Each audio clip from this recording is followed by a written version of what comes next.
సురేఖ, నువ్వు ఇలా బుస్ బుస్ అని గాలి వదులుతుంటే నాకు గిలిగింతలు పెడుతుంది సుమి.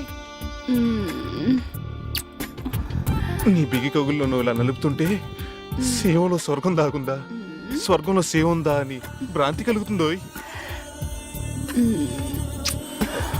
ఈ వేడి నిట్టూర్పులకి గిన్నెలో నీళ్ళ కరిగిపోతున్నా పెళ్లికి ముందు జరగరాని తప్పేదైనా జరిగితే తప్పే లేదనిపిస్తుంది. సురేఖ, నువ్వేంట్రా అచ్చిన నిలంబర్లా ఉన్నావు? నేను నీలాంబర్నే. రండి రెడ్డి గారు. శ్రీ ఆంజనేయం ప్రసన్న ఆంజనేయం, ఇందులో తప్పేలే స్వామి. ప్రభుదేవి కాయం ప్రకీర్తి ప్రదాయం. నువ్వు అనుకోలేదు తల్లి. భజే వాయుపుత్రం భజే బాలగత్రం. దూరంగా ఆపండి రెడ్డి గారు. మత్తెక్కి మీద పడతారనుకుంటే మంత్రాలు మొదలు పెట్టారేంటి? రండి. దూరం దూరం. తిరునాళ్ళ ఆటగుర్రలా మీద మీద పడతావేంటి?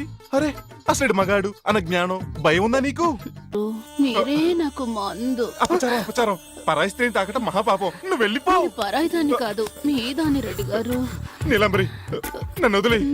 వదలను. దండం పెడతాను. మీరు కావాలి. నన్ను వదిలే. పాపిష్టి దానా. అమ్మా, నా సురేఖకు అన్యాయం చేస్తానా? పోవే పో. ఏందే నీలాంబరి, పట్టపగలే వచ్చేసినావు? ఆ పెద్దిరెడ్డిగాడు నీ వల్లో సిక్కినాడా? లేదు. చిచే, నిన్నక్కడ పెట్టిన దేనికే? వాణ్ణి పడేయడానికి కన్ను కొట్టాలా, కాలు తొక్కాలా, బయట చచ్చాలా? పెద్దిరెడ్డి సంగతి వదిలే.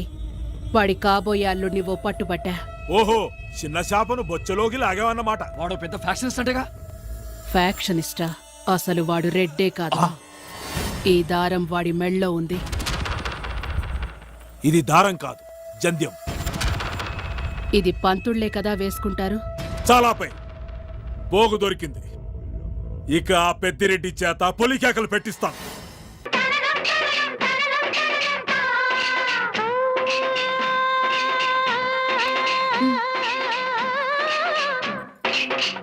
అల్లుడు, నువ్వు ఆయనంత టోనివి కావాలి అల్లుడు. ఫ్యాన్స్ ఒప్పుకోరేమో బావా. ఆయన ఎక్కడ ఉన్నాడు, మనవాడు ఇక్కడ ఉన్నాడు. లే, కరెక్ట్ గా చెప్పారు. ఇక్కడ చెప్తా. అయినా అంత పెద్దంతో నన్ను పోలుస్తారేంటండి? ఆడానికి అల్లుడు, నువ్వు నాకు ఇంకా బాగా నచ్చినావు.